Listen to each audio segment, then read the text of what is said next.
Hello and welcome to the Crochet Business School podcast.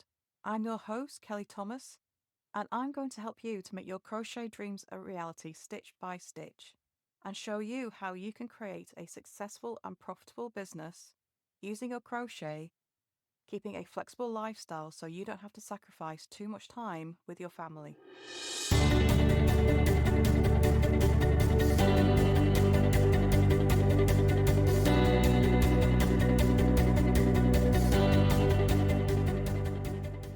When it comes to selling out crochet, the fundamentals are find your niche and get in front of them.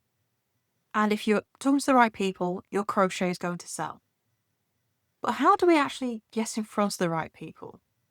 Knowing your niche and then knowing where to find them, it sounds simple, but as soon as you sit down to do it, your mind goes blank and you wonder what on earth you're supposed to be doing.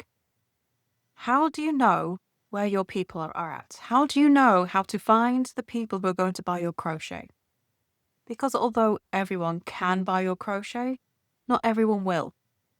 Niching is about drilling down and figuring out who those people who will buy are and figuring out where to find them, how to talk to them, what they're looking for, and basically promoting your crochet specifically to them because they're the people that are going to buy. It's all well and good saying that anyone can buy my crochet, but that's not the reality of it. It's like saying that everyone can buy Diet Coke.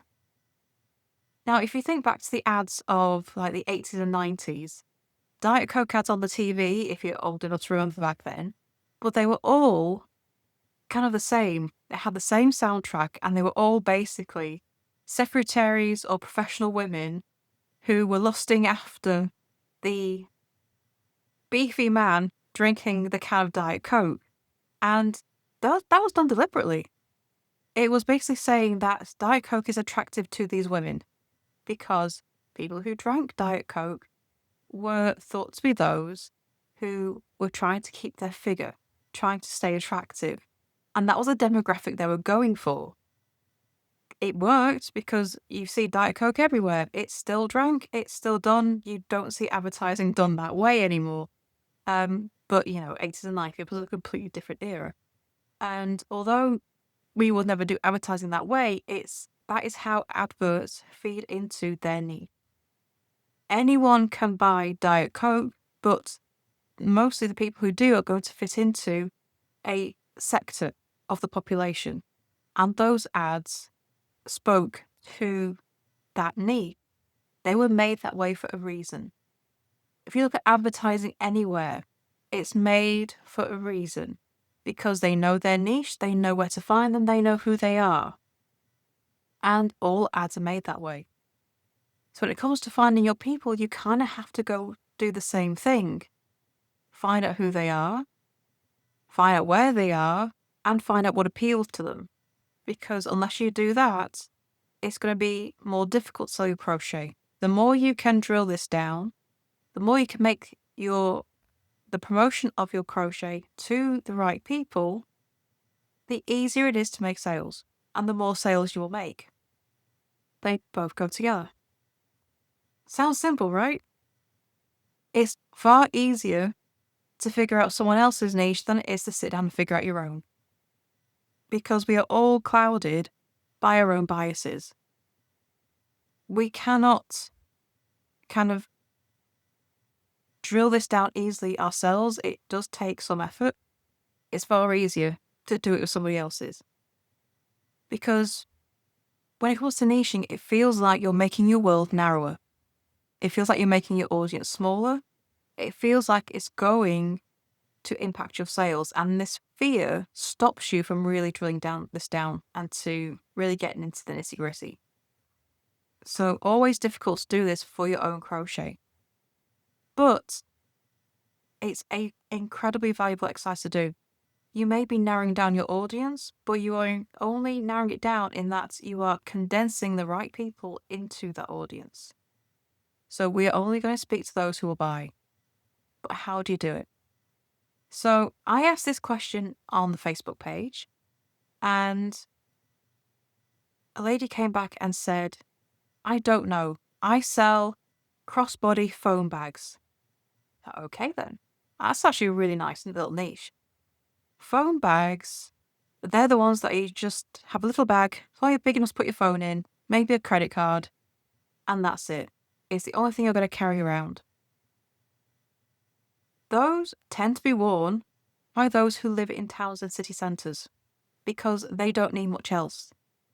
If you don't need to take stuff out for kids, you don't need to take stuff out just in case. People who live in the country and on the outskirts or have kids generally would not wear these bags because they need all the things. They need things just in case.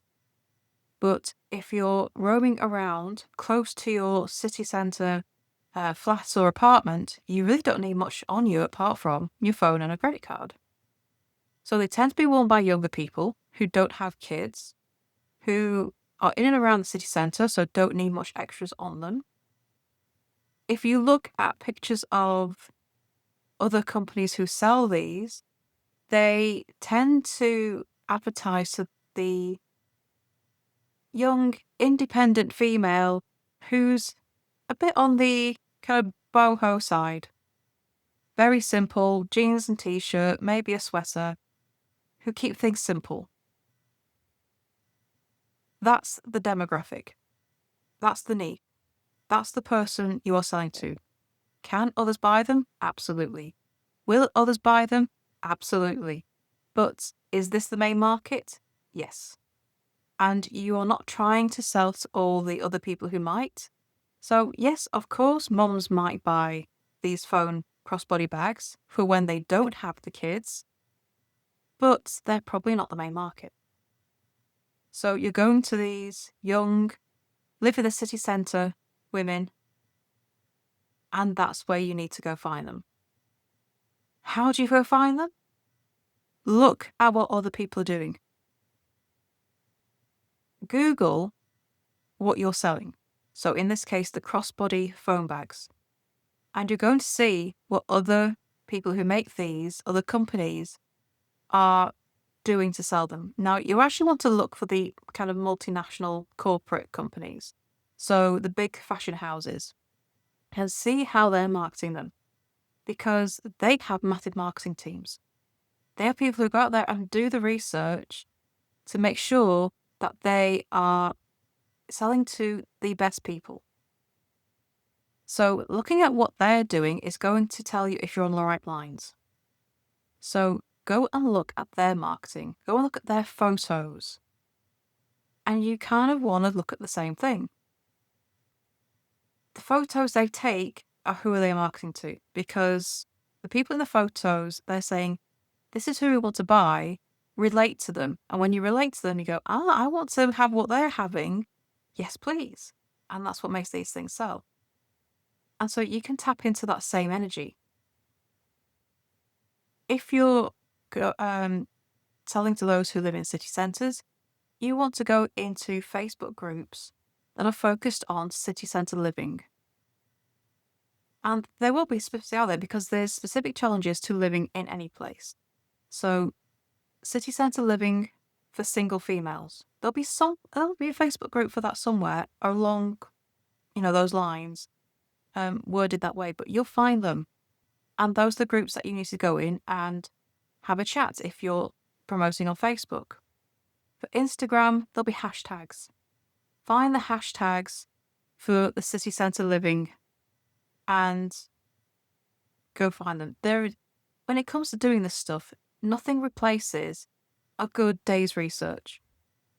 Go onto Google and just see what Google pops up. Go onto Pinterest, see what's coming up. Search the niche, search what you're selling, and see what comes up and see what keywords people are using. And the keywords are just what people type into Google. So in this case, it will be crossbody phone bag. It will be city centre living. It will be tips for single women living in the city. It's going to be things like this. And these words will be used in the titles, they'll be used in the group names, the pin descriptions, the advertising. It's all going to focus on these, and you can use other people's research to help yourself. You can borrow. I'm not saying copy. You should never copy anyone. It always has to have your own slant on it, but it can help you know that you're on the right lines. It can give you that reassurance and validation that you are not kind of crawling around in the dark, that you are on the right track, and give you some ideas and of keywords that you can use in your own promotion so to attract the people who are going to buy your crochet. There is no substitute for good research because one niche is not going to be the same as another. You are going to have different keywords. You are going to be targeting a different group of the population. Drilling down into this is going to help you find your people. Once you are talking to the right people, once you know where to find them, it's going to make selling your crochet so much easier. Because you are now in the place where these people are found, where they're hanging out, and you know you have something that is going to appeal to them. You know you have something that they're going to be interested in, and you're going to end up on their shopping list. But you got to find them first. You have to do the research. You have to really sit down and get into who buys this, okay, and where can I find them? Wherever you're promoting your crochet, whether it be Facebook, Instagram, YouTube, Pinterest, Etsy, wherever it is, you need to do this research. You need to really drill down and figure out where your audience is, because that's going to help you sell. It's going to help you increase your sales. It's going to make selling easier. It's also going to mean that you are in the sphere of the right people and they can help you figure out what your next product line is going to be. Because you start talking to them and asking what they're looking for, and they will start to tell you. Are they looking for a different colour scheme to what you have? Are they looking for a new feature on their phone bags that maybe doesn't have now and they would really like to find? Are they looking for something maybe a bit bigger, maybe a bit smaller? Maybe something with a detachable strap? Once you are in the right sphere and have found your people, they will help you design future products. They will tell you what they want, and if you're making what they want, it's far easier to make those sales. So all of this is fundamentals. It's the basics of crochet selling, and crucial that you get right. Because if you don't do this, you're not going to get those sales in. Easier said than done for your own niche. It's really hard to do it for yourself. So if you can help, get some help, a good friend who will sit down and help talk through this with you, a business friend, and you can swap niches and do it for each other.